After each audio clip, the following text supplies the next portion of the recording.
All right, everybody. Welcome back to Scratch the Vinyl. You came back for another week. I can't believe it.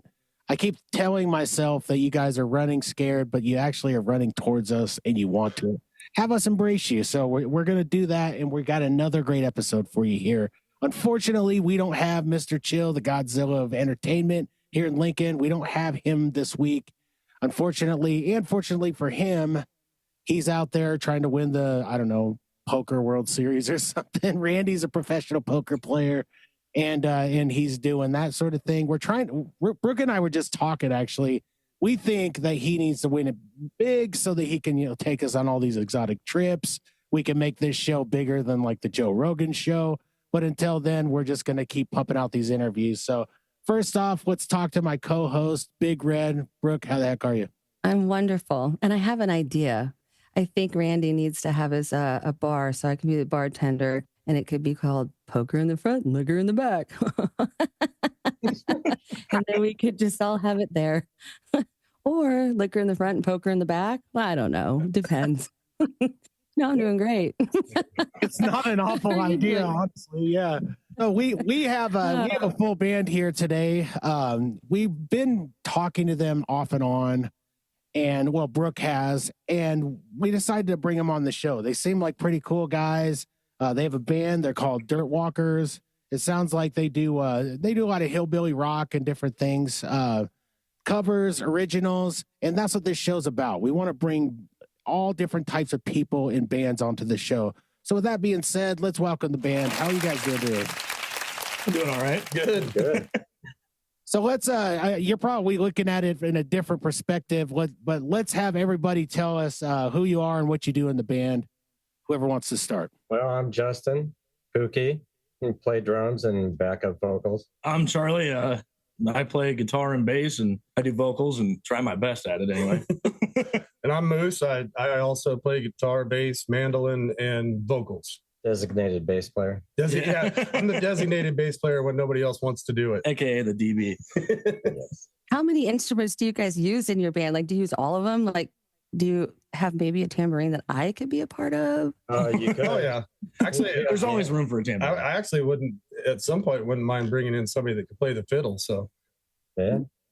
Well, hey, you heard it. I just got it. So if anybody out there listening, and you want to do it, I'd welcome that in a heartbeat. Yeah. Yeah, you can be our backup dancer, tambourine. Could you do like a track in the background, make it look like I'm playing the fiddle? Oh, we could. Yeah. I don't know. I mean, I can act really well, I guess. I don't know. As all of the strings start popping off, and they're like, just move your hands like that. Just play along to it. Yeah. We'll get a backing track for you. Yeah. When I was learning the guitar, I was watching like movies or whatever, and I'm like, they're not even playing, because now I know what the G looks like and the C, and I'm like, this is stupid. Like, what do you think they're doing? They're not really playing the piano. That's why you can't see them. It does remind me. There's a guy on YouTube that does that. What the people in movies or on commercials are actually playing, and he plays what their finger positions are, and it's hilarious. I don't know if you've ever seen that, but it's not good. what they're actually doing, just moving their hands, making it look like they're playing. So he'll go and study the notes they're playing, and then they'll play what they played. And it's nowhere close. It's nowhere close to what's on. It probably, but you know what? Maybe you could have a really cool song or something that do that, and maybe it'd be like the new Led Zeppelin or something. Yeah, that'd be pretty awesome. Starting a rock band. Yeah. Yeah. How'd you create it? I don't know. Roll the dice. So how did you guys find each other, get started, and what's your history? Well, you want me to start this one? Go for it.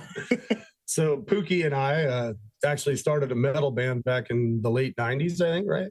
Probably. Yeah. And did that for about 7 or 8 years, and then kind of that disbanded, and our bass player moved away, and he was having another kid, and so I joined my older brother's cover band for a while, and then I had a couple more kids, so I retired from music we all took some time off. Me and him did anyways. And this is my son, by the way. So I started out, I had a metal band as well about, it's probably been 4 years ago now. And then one night my dad and I were talking to one of our friends, and he was running a street dance deal, and he's like, "Well, you guys still play music?" And my dad and I were like, "We probably could." And we accidentally booked a gig playing a street dance in Alvo, Nebraska, without a band. So I called Justin, and that's how we got this project started. And I mean, to be honest, the reason we went the way we did, because a lot of the music we had to learn, 2.5, 3 hours of music in 2 months.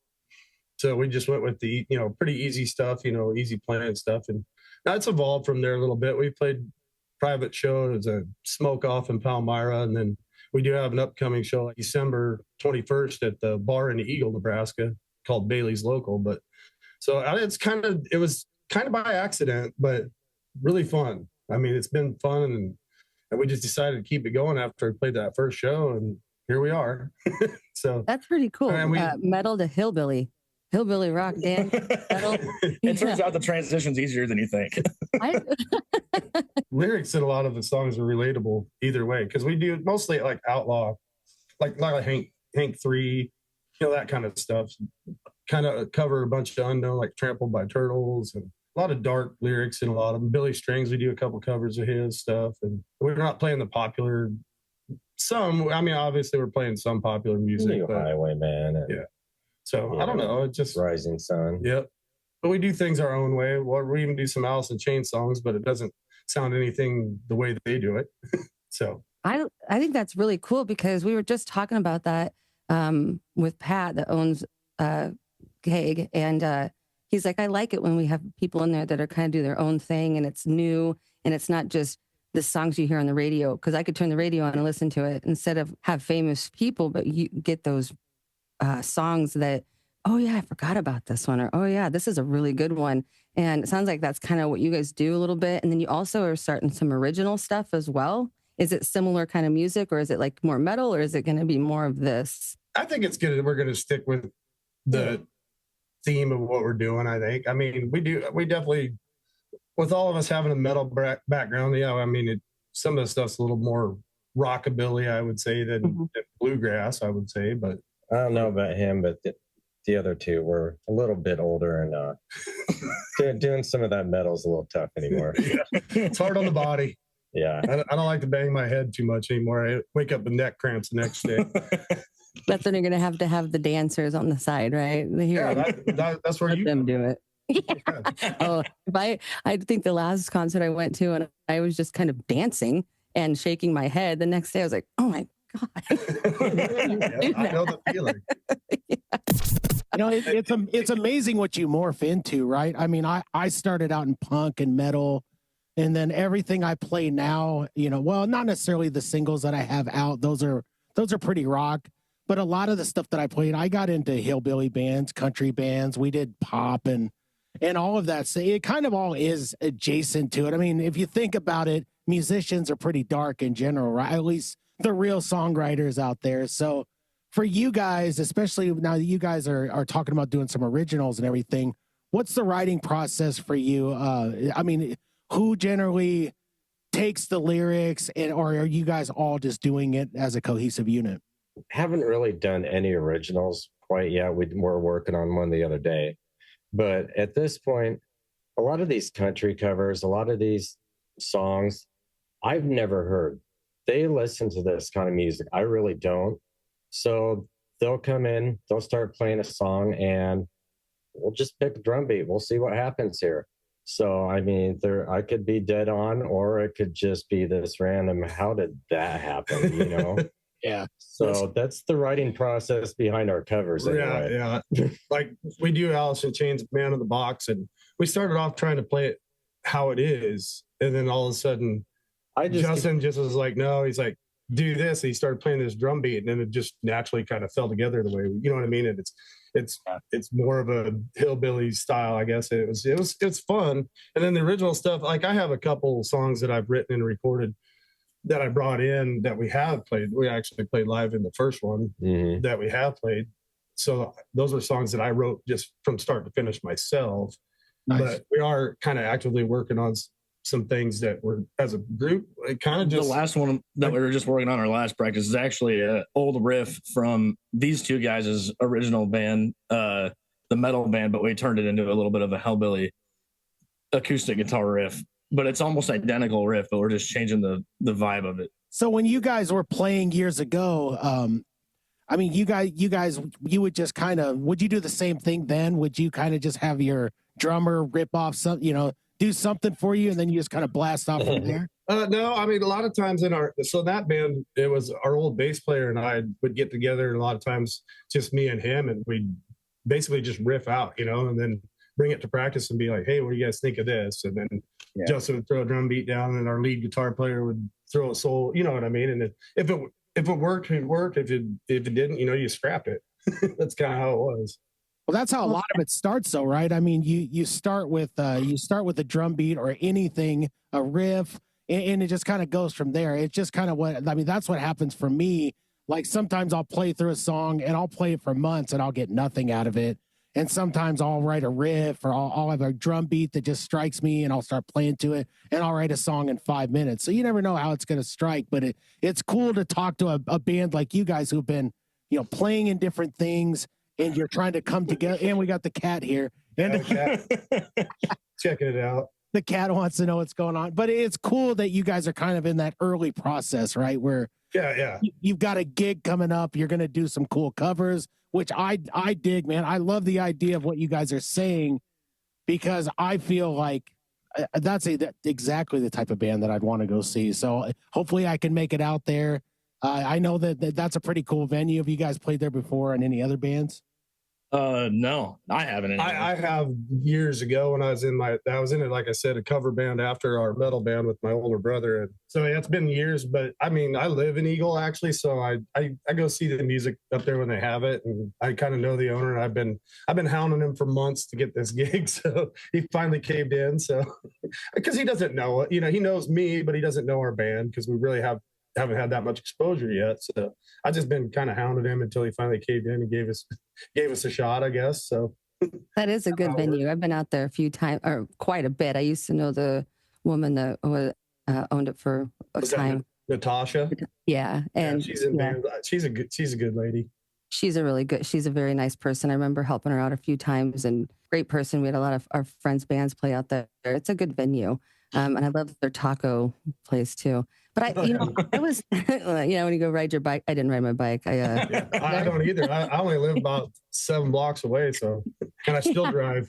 Yeah, I know all my friends are on their bikes. I'm like, you're nuts. And I'm like, how are you going to eat a bunch of tacos and ride your bike back? That would not be good. Throwing a beer on that is real bad. I have friends that come out. They've definitely had some crashes on the way home from being a little too drunk and a little too full of tacos. So. I have a few as well. You guys talking about how you guys are changing music and stuff. For some reason, I feel like there's a little going to be like a Snoop Dogg Hardy thing, the Gin and Juice song. We don't do that. That's a good idea. I want to request that. Think about that one. I think going more Nicki Minaj or something like that. We actually do, and I'm going to butcher how you pronounce this guy's name, but the XXX is Denunciation or whatever. We actually do one of his. Excess Temptation or whatever, but we do a cover of a rap song. For the listener, the camera just got attacked by the cat, I think. So yeah, there we go. Cats can be musicians too, From behind the computer and then landed right on the keyboard. Now it's attacking my foot. So, but yeah, we do a cover of one of his. We do Coulter Wall. Yeah, Coulter Wall. We do a few different genres and make it our own still, but like we said before. But yeah, definitely not opposed to the idea of Gin and Juice.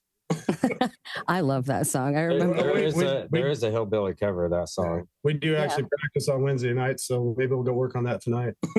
I think it's Hardy, or what's the guy's name that redid it? Because they were trying to come out with like a gin and juice drink with Snoop Dogg and somebody, and they're like, "Hey, this guy can redo it."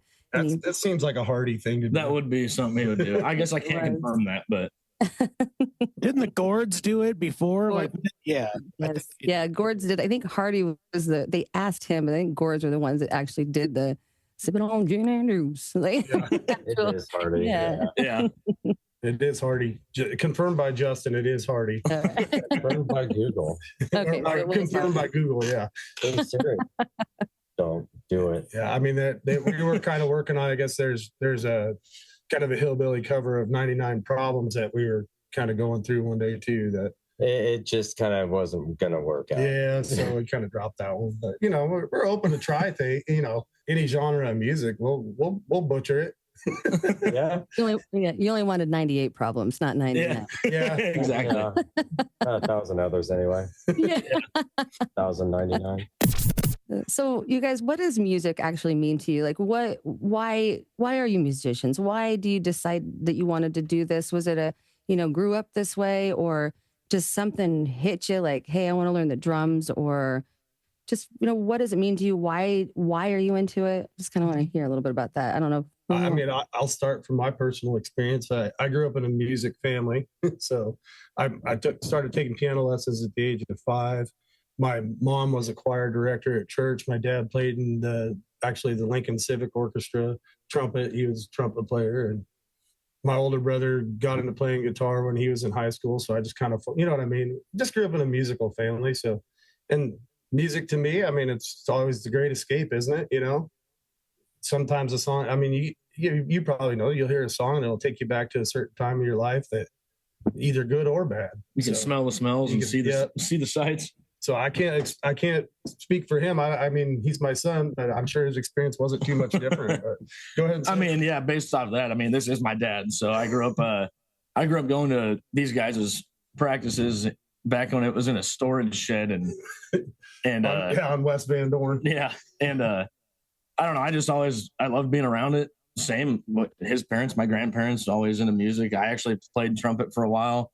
My grandpa got me a couple for my birthday and Christmas, and then kind of transitioned to guitar at an older age. I think it was I always tried to pick it up, but I'd say it was 18 at least by the time I actually picked it up and learned how to play it.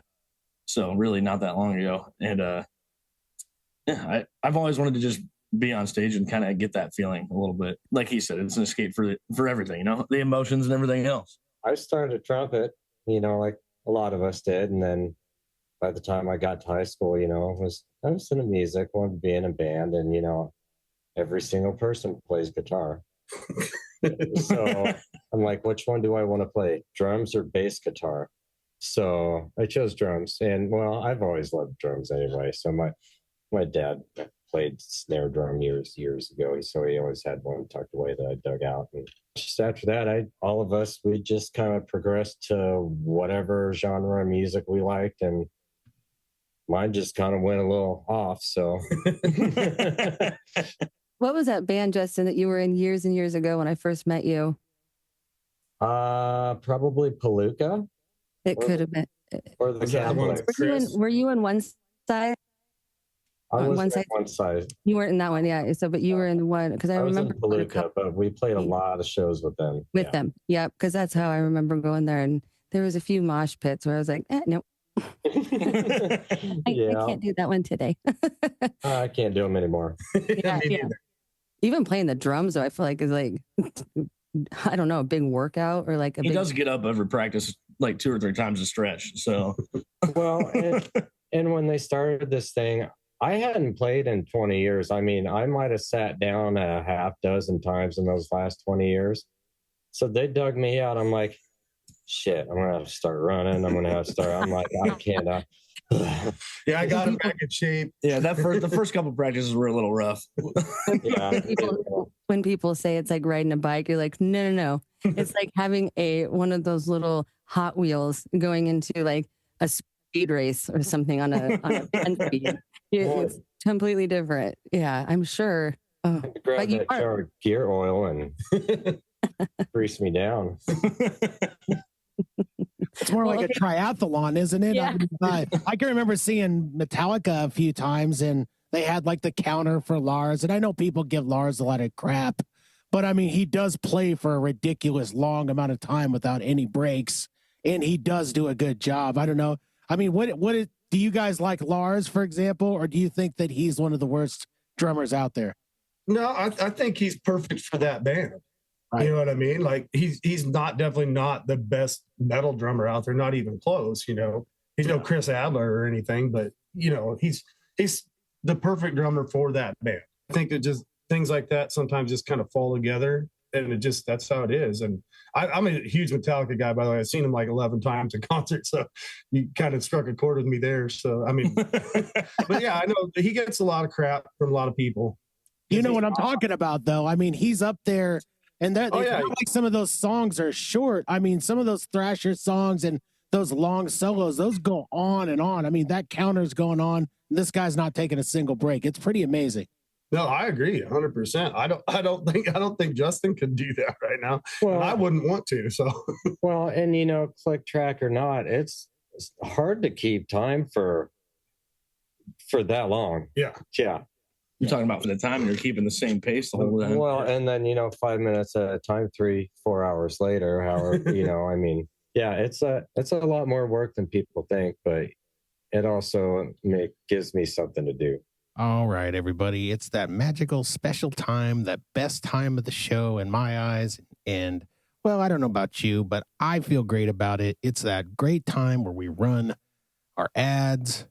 We talk about the local roundup, what's going on. We talk about all sorts of things, the sponsors that keep the things going for us so that this show can continue to scratch the vinyl for a long time to come. So let's run those commercials, and then we'll get back to it with our guests and soon to be one of your favorite local bands, Dirt Walkers.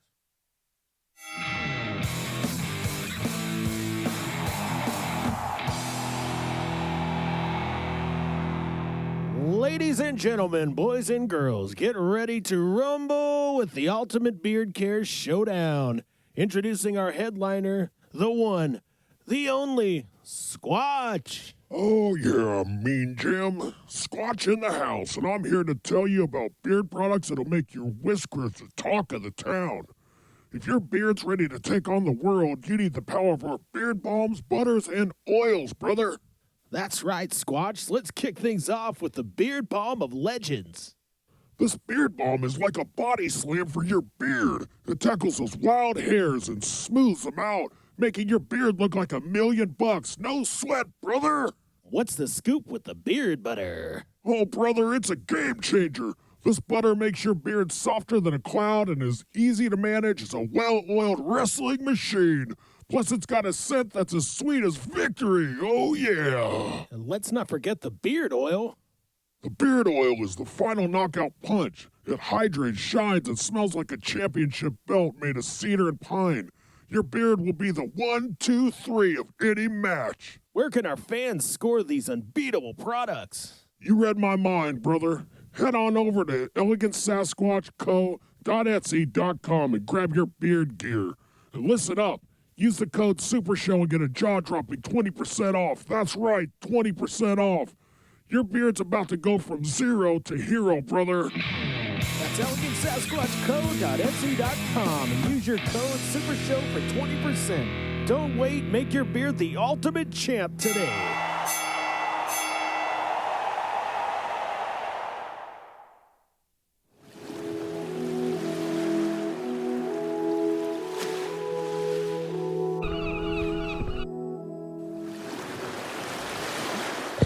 Ahoy, mateys! Christopher Columbus here. You know me. I discovered America, or at least that's what the history books have been saying for years. Anyways, I have a little confession to make. My compass quit halfway through the trip, and I got lost at sea on the way there. Ahoy, Captain. What direction should we point the boat? Shut up, you fool. I'm in the middle of a commercial here. Anyways, what was I saying? Oh, yes.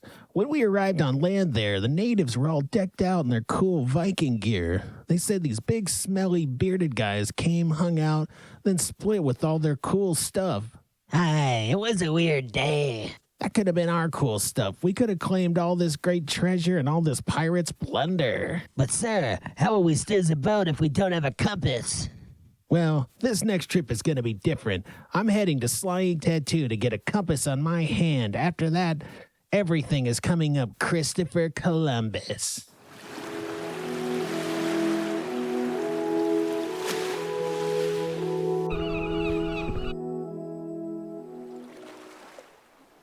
Ahoy, sir. That new ink looks great on you. After I swaps the poop deck and grease the hootenannies, I think we're gonna be back to sped and...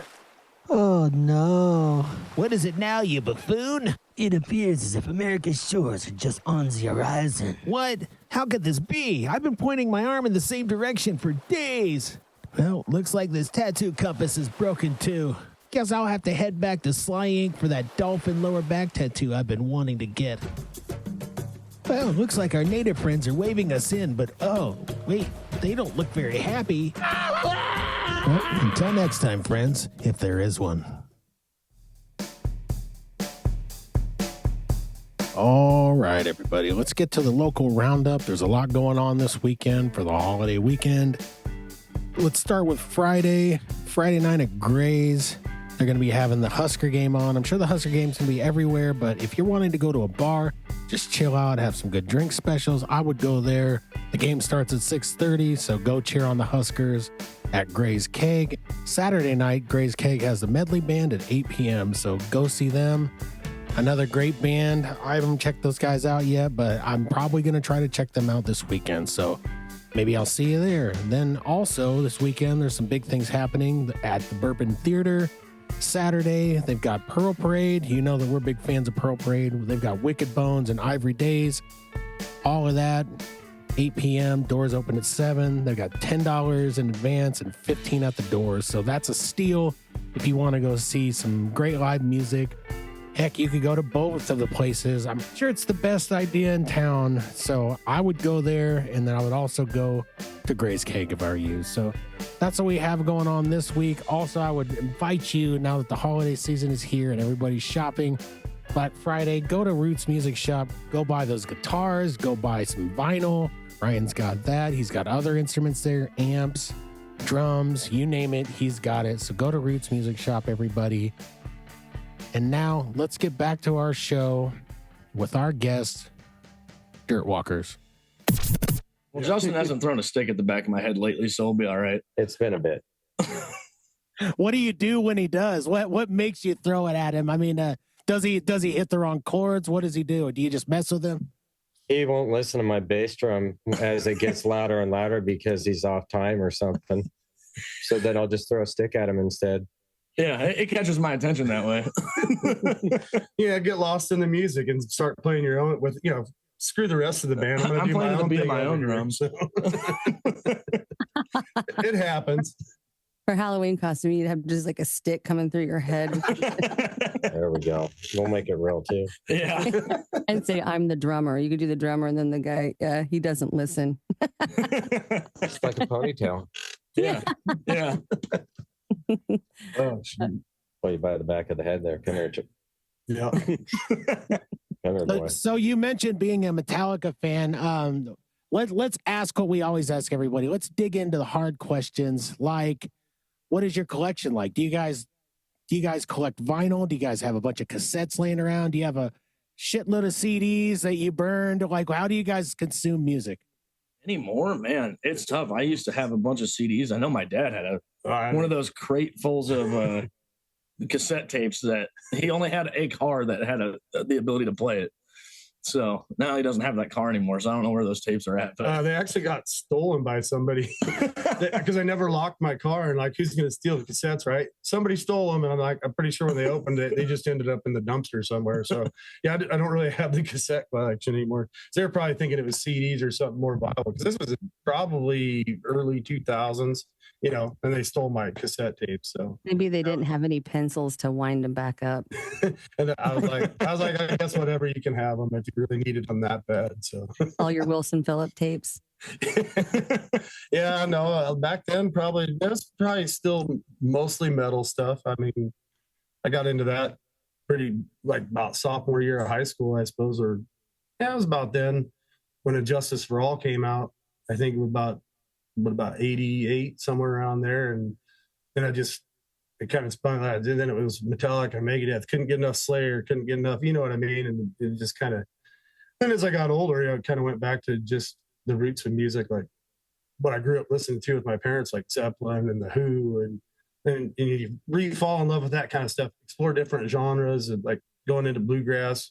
started listening to that probably here a couple of years ago for some reason. I don't know. I just heard a song by, I can't remember what band it was, but it just kind of blew me away, the sound. So I started listening to more and more of that. You know, you kind of, I guess life just kind of takes you in the direction of what kind of music you listen to. It's not planned, but I enjoy all kinds of stuff. So in my collections, anywhere from rap to Dolly Parton. So you know what I mean? And as far as going to live shows too, I mean, I've seen Dolly Parton live. She's amazing. But I've also been to Slayer, and you know what I mean? So kind of all over the map, I guess.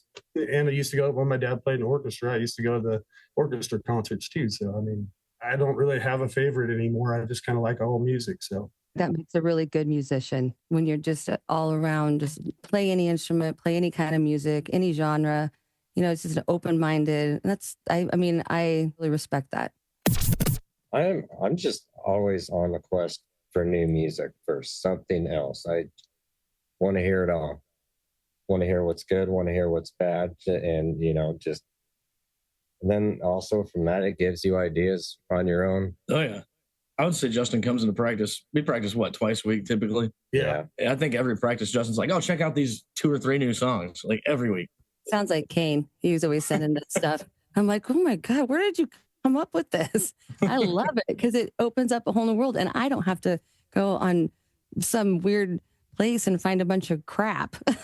End up on a rabbit hole for 10 hours. It's always nice to have the one friend that'll filter through the stuff for you. That way you don't have to listen to the crap. I'm just always on a quest for useless knowledge, really. So I mean, sometimes I actually acquire good things, and sometimes not.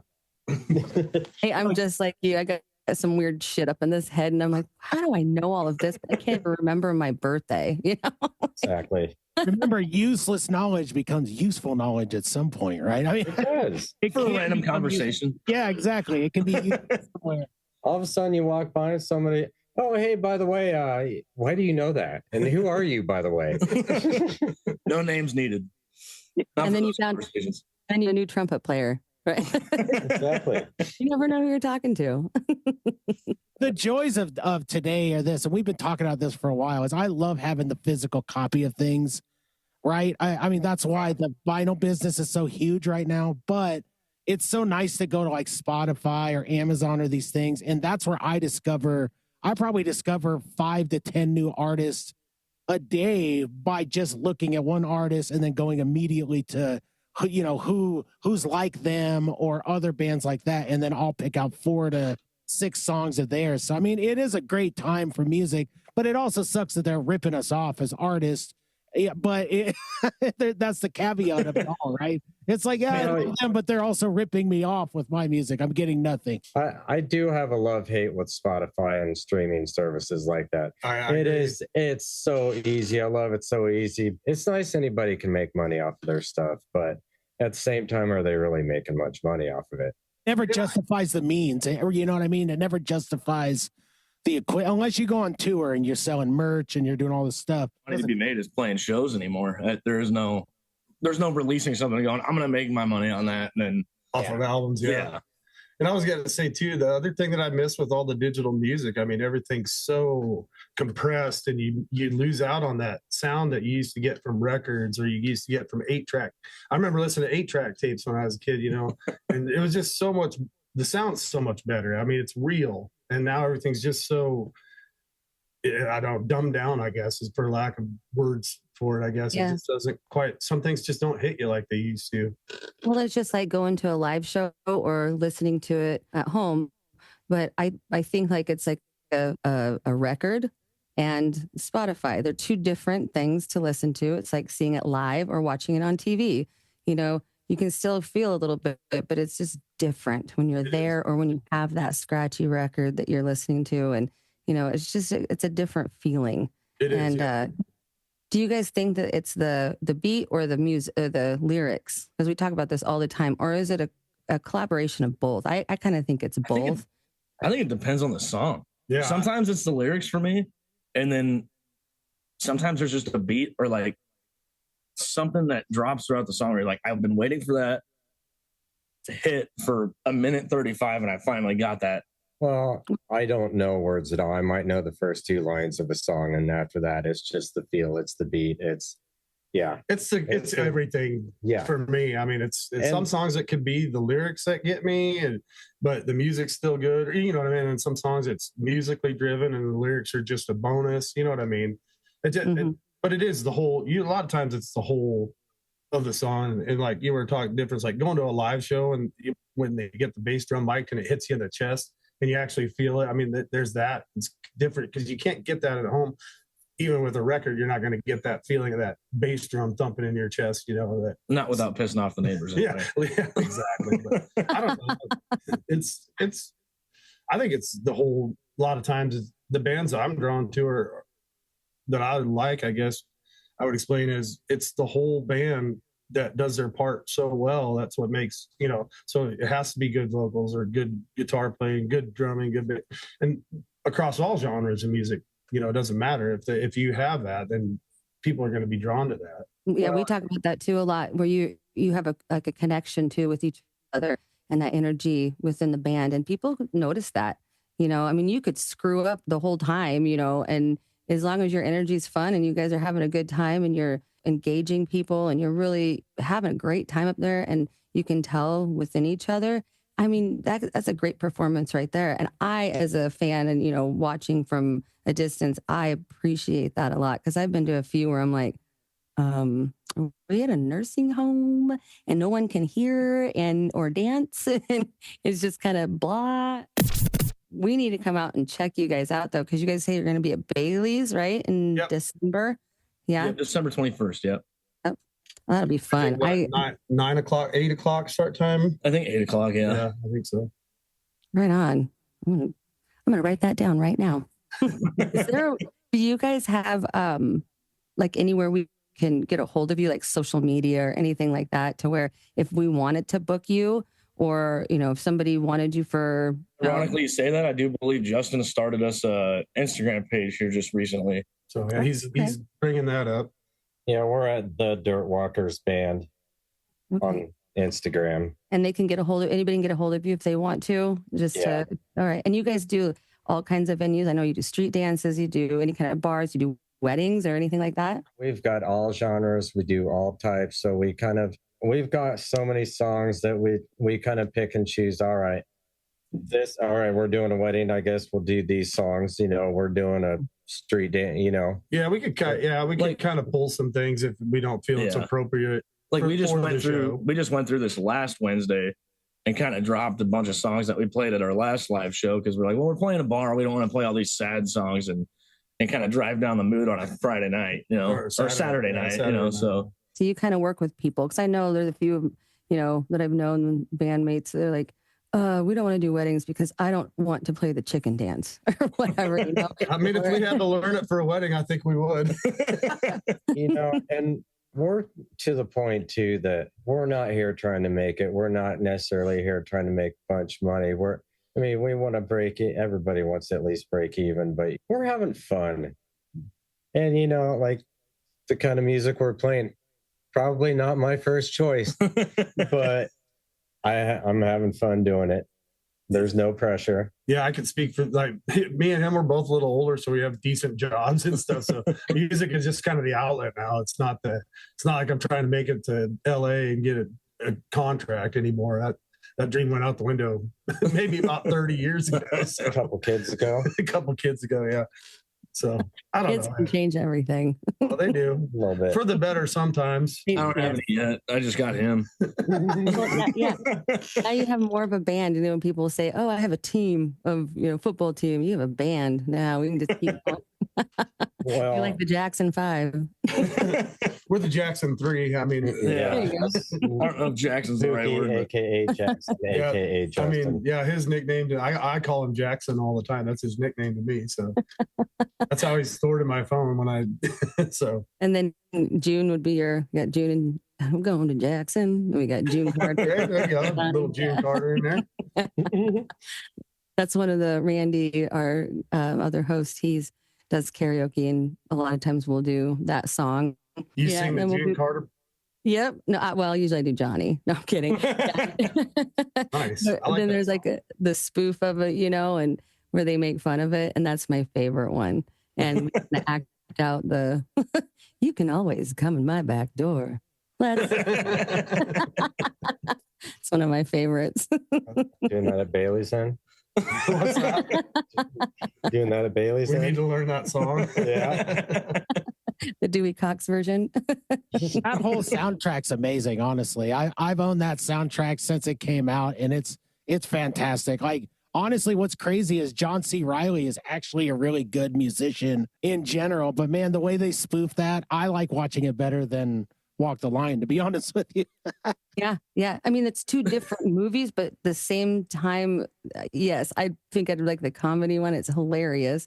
And then Walk the Line is like, you got to be want to ready to cry. Yeah. No, and I'm more of a comedy genre guy anyway. So I don't like scary movies anymore, and I just rather laugh. I don't need to be depressed about stuff. See, even better for you to do gin and juice. There you go. Well, like I said, we'll write it down, whether it comes to fruition or not. You never know. I don't know why that was the first thing when you're like, yeah, we went from here to here. I'm like, oh, I could totally see them doing that. And then Bailey's could have maybe a special on gin and juice. There you go. I take it you didn't go to Terrifier 3 in theaters? No. I'm not I think the last scary movie that I attempted to see was the Blair Witch Project, and it was so stupid. I wanted my money back after watching that.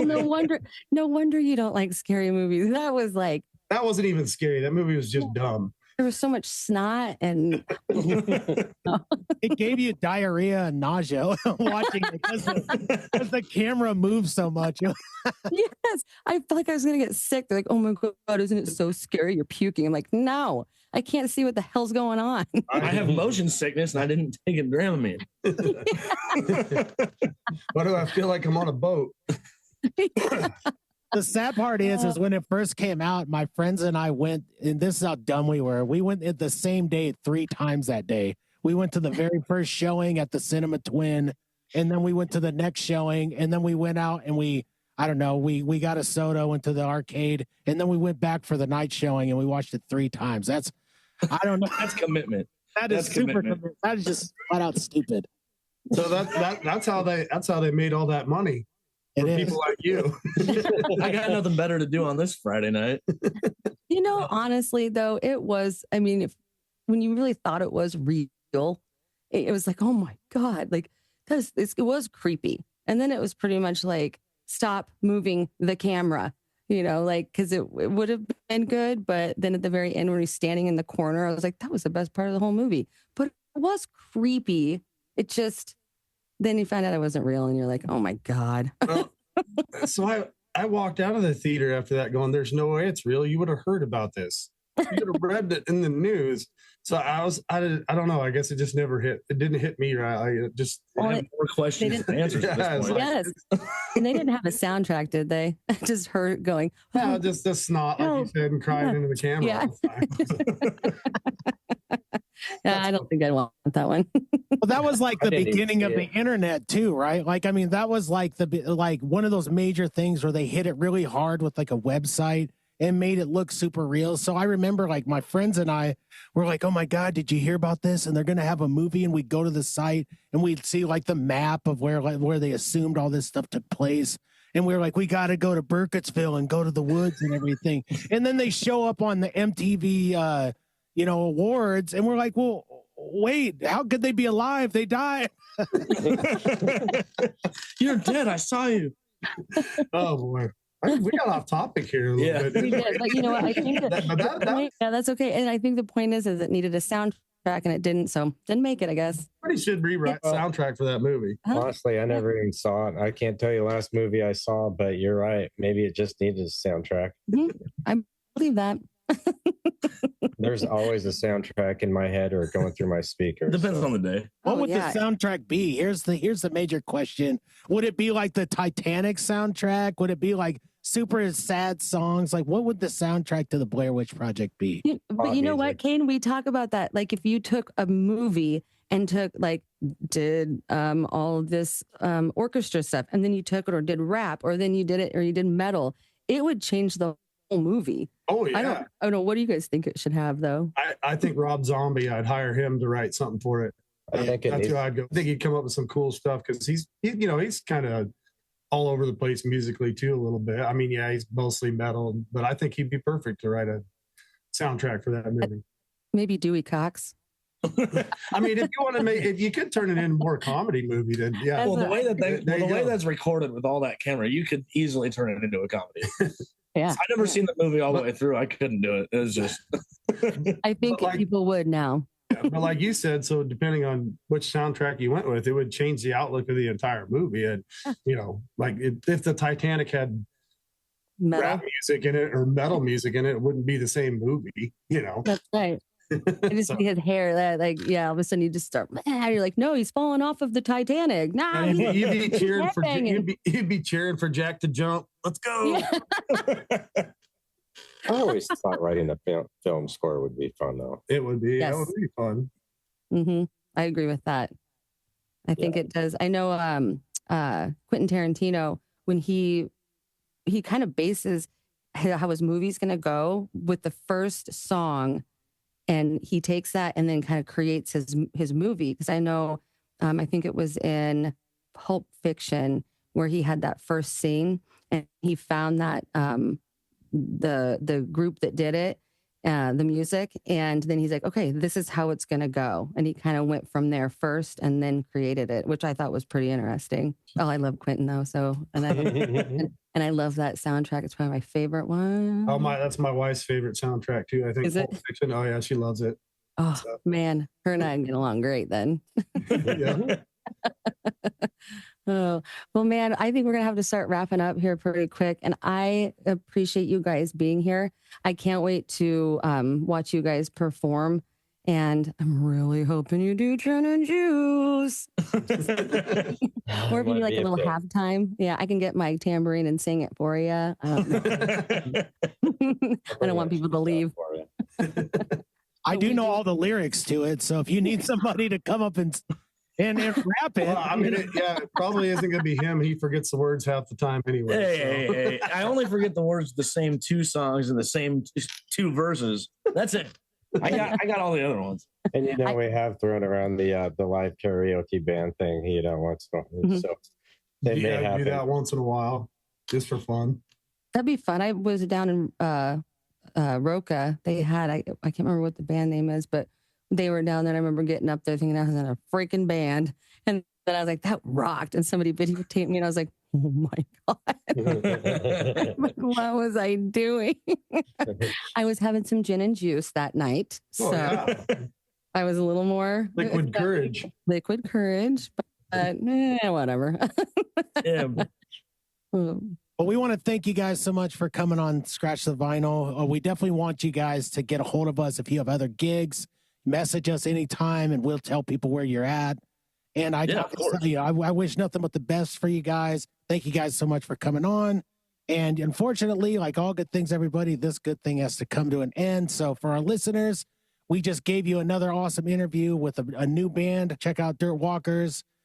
See them in Eagle when they're playing in December. And listen to us next week here on Scratch the Vinyl.